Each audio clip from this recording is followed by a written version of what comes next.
Olá, nós vamos continuar a nossa aula de Sociologia, tá? Nós estamos trabalhando Sociedade e Espaço Urbano, Sociologia Urbana. Nós vamos trabalhar hoje Segregação Socioespacial, página 318, 319 e 321. Lembrando que como vocês têm o livro, né? Segundo ano e terceiro ano, tá? Segunda etapa não tem, por isso a necessidade de fazer esse resumo, tá? Então aí vocês vão poder acompanhar no livro, também no livro de vocês. Então eu fiz um resumo das páginas a serem trabalhadas hoje, tá? Estamos aí trabalhando de sociologia urbana. Nós vamos ver aqui o conceito de segregação socioespacial, tá? Que refere à periferização e marginalização de determinadas pessoas ou grupos sociais por fatores econômicos, culturais, históricos e até raciais não, e principalmente raciais no espaço das cidades, tá? Segregação socioespacial, e aí nos anos 70 e 80 a gente vai ver os estudos sobre violência urbana. Eles procuraram mostrar que a violência não se restringe aos comportamentos desviantes, mas é também uma violência do Estado e das classes dominantes contra a população mais pobre. Então, quando ele fala de violência do Estado, é essa violência que o Estado proporciona às pessoas quando ele deixa de oferecer os serviços de qualidade, principalmente de forma igualitária para todas as pessoas, tá?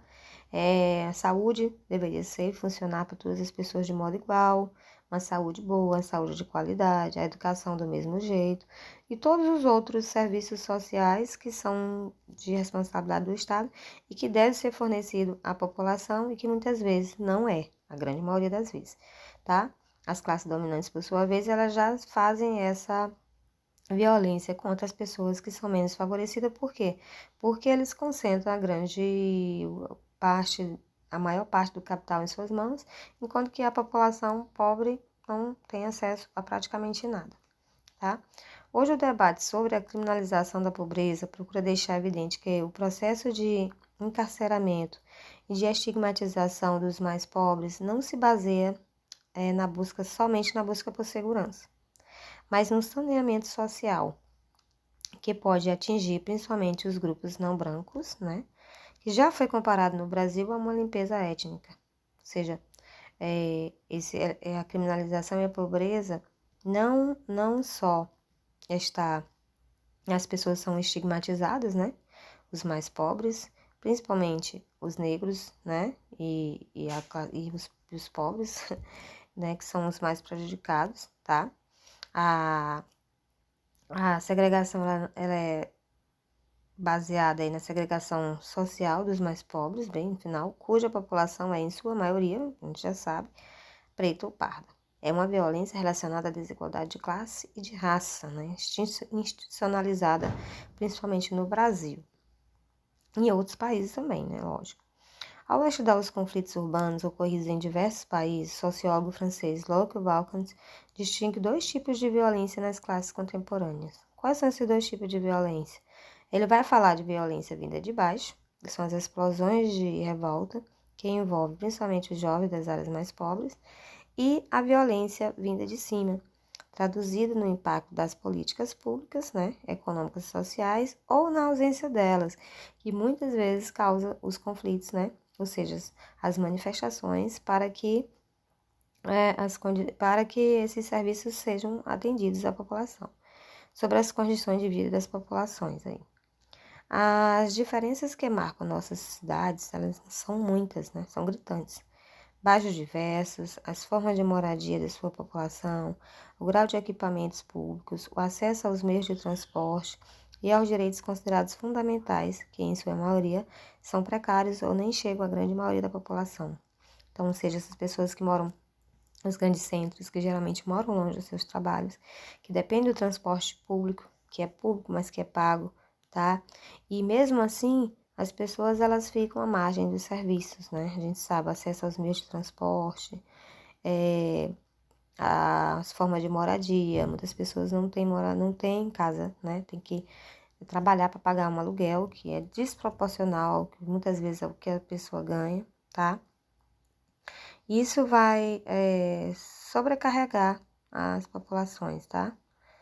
E aí ele vai falar da segregação nesse sentido, consiste em especial na concentração de determinadas classes ou camadas sociais em certas regiões ou bairros da cidade.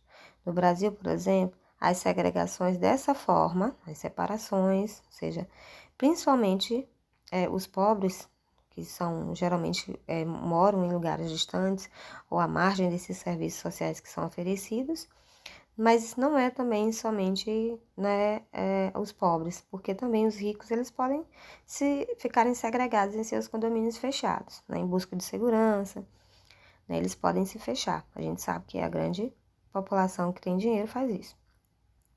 Geralmente, as cidades, as classes populares ocupam as regiões mais afastadas, com menor acesso aos direitos, saneamento, saúde, lazer, educação.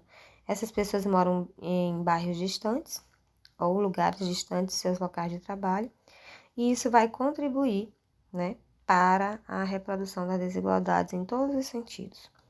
Segregação socioespacial, nós vamos ver ainda, né, que outro fator importante desse aspecto é que as crianças e os jovens que nunca saem dos seus espaços, ou seja, dos seus bairros, seus condomínios, onde elas moram, podem ser levadas a ver como naturais, né, as distinções de classes socialmente construídas, o que pode impedir o surgimento de uma geração de cidadãos críticos das desigualdades e dispostos a se esforçarem para combatê-las. Ora, se eu moro num condomínio e se está tudo perfeito, eu vou me tornar um cidadão crítico, capaz de mudar a realidade. Mudar a realidade de quem, se a minha realidade está boa, tá? E se eu moro numa favela e está tudo funcionando bem, eu me acostumo ali, por que que eu vou lutar para mudar a realidade? Então, esse é um dos fenômenos, né, que acontecem. Os jovens, eles se acostumam naquele ambiente que ele já está inserido, naturaliza aquela situação e não vai ser capaz de tornar, né, um cidadão ativo capaz de mudar a sua realidade. Outro fator aí que nós vamos ver agora mais adiante é a favelização, ou seja, a população mais pobre passa a ocupar informalmente as áreas em torno dos locais mais afastados, ou seja, os bairros, por exemplo, Morumbi, em São Paulo. Tá lá um prédio lindíssimo e lá do mesmo lado uma favela. Por quê? Porque as pessoas acham que vão se estabelecer ali e que vão ter mais acesso a alguns direitos, né? E a gente sabe que fica mais difícil, tá? Então vai ser criada ou sistematizada as favelas, como nós temos vistos aí, que é uma realidade. As favelas, elas vão constituir uma desigualdade, a gente sabe, né? Então, aí na nossa sociedade contemporânea, todos os grandes centros urbanos eles possuem um arranjo espacial fracionado. Isso significa que existem várias partes que compõem o todo. No entanto, cada fração com a sua particularidade em diversos aspectos. A cidade é dividida também por fatores financeiros ou de renda. As desigualdades se concretizam no contexto do arranjo urbano. Essas características são provocadas simplesmente pelo fato das desigualdades sociais estarem presentes na maioria dos países capitalistas, né, no caso nosso. Quanto maiores as disparidades socioeconômicas, as diferenças, né, entre as classes sociais, maiores são as diferenças em termos de moradia, em prestação de serviços públicos e principalmente na qualidade de vida. Vejam aí, né, a situação, esse prédio luxuosíssimo e, em contrapartida, a favela ali ao lado, né? Então, a situação de desigualdade estabelecida principalmente pela questão da favelização. A divisão da estrutura urbanística, juntamente com o aumento da população e da própria cidade, promove uma precarização em relação ao todo da malha urbana, pois os habitantes não se apresentam na cidade inteiramente, e sim em partes, né, se relacionam com o cotidiano das pessoas, ou seja, o local de residência, trabalho, escola, entre outros lugares de convívio que muitas vezes, eu já disse, são bem distantes do seu local de moradia. A população de baixa renda depende efetivamente da qualidade dos serviços públicos para alcançar melhor qualidade de vida, tanto na área da educação, como na saúde, no transporte coletivo, além de outros. Para obter êxito, é preciso que tais serviços sejam executados adequadamente, de forma igualitária e para todos, né?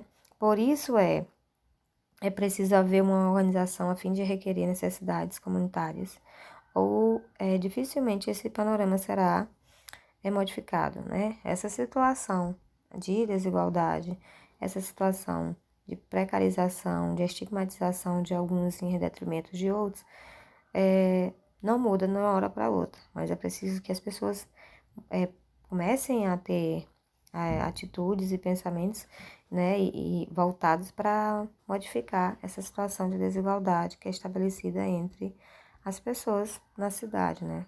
A gente sabe muitas pessoas com muito dinheiro e outras que não têm nem sequer onde morar.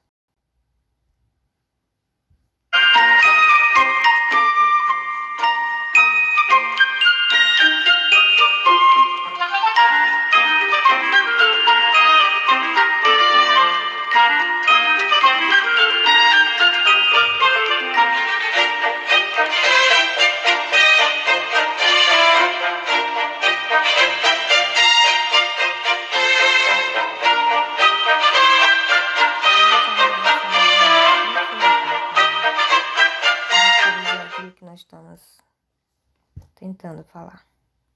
Segregação social, discriminação racial. Segregação social, discriminação racial. Segregação social, discriminação racial.